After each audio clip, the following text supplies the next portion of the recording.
Le président de la République et commandant suprême des forces armées et de la police nationale, Félix-Antoine Tshisekedi Tshilombo, a dénoncé le comportement pervers de certains cadres de l'armée qui s'adonnent à des pratiques contraires à l'éthique et à la déontologie militaire. Le chef de l'État a fustigé ce comportement dans son discours prononcé, jeudi, à l'occasion de l'ouverture du séminaire atelier sur l'éthique et la déontologie militaire au sein des FARDC, organisé à l'intention de ses officiers dans l'amphithéâtre Mobutu Sese Seko du Centre supérieur militaire, dans la commune de Ngaliema, à Kinshasa. Ce séminaire atelier, je le veux un cadre stratégique pour une réflexion approfondie sur la discipline militaire, ce leadership responsable des valeurs morales et déontologiques ainsi que sur les principes juridiques devant cultiver toute fondation, aussi bien sur le théâtre des opérations que dans la gestion des ressources dédiées à la défense de l'intégrité territoriale et des frontières de notre pays, a-t-il martelé,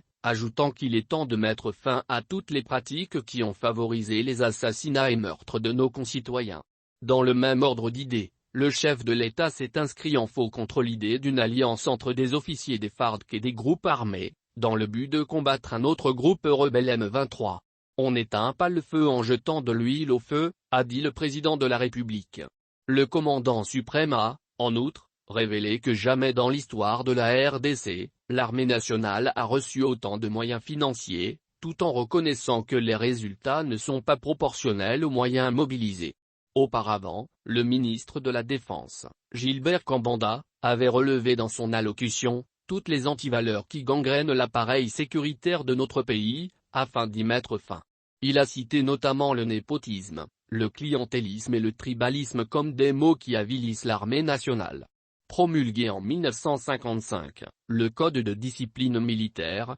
vieil de 57 ans, doit être mis à jour, a recommandé le ministre. De son côté, le chef d'état-major général, le général d'armée Célestin Ambala Mounsens, a fait savoir que ce séminaire fait suite aux efforts consentis pour le réarmement tant moral que capacitaire des cadres du commandement issus de la réorganisation des unités FARDC entreprise par la force terrestre, focalisée au profil de 136 finalistes de l'ECM, session spéciale de Kitona avant leur déploiement. Pour lui, le but ultime poursuivi est d'inculquer la notion d'une gestion responsable des ressources matérielles, financières et humaines dans le chef des commandants. Plusieurs exposés seront développés au cours de ce séminaire de 2 jours, notamment la discipline militaire, par le général d'armée Célestin Ambala Mounsens, les conséquences juridiques, l'indiscipline militaire, par le lieutenant-général Lucien-René Likuya et le rôle de l'inspectorat général des FARDC, par le général-major Kazereka.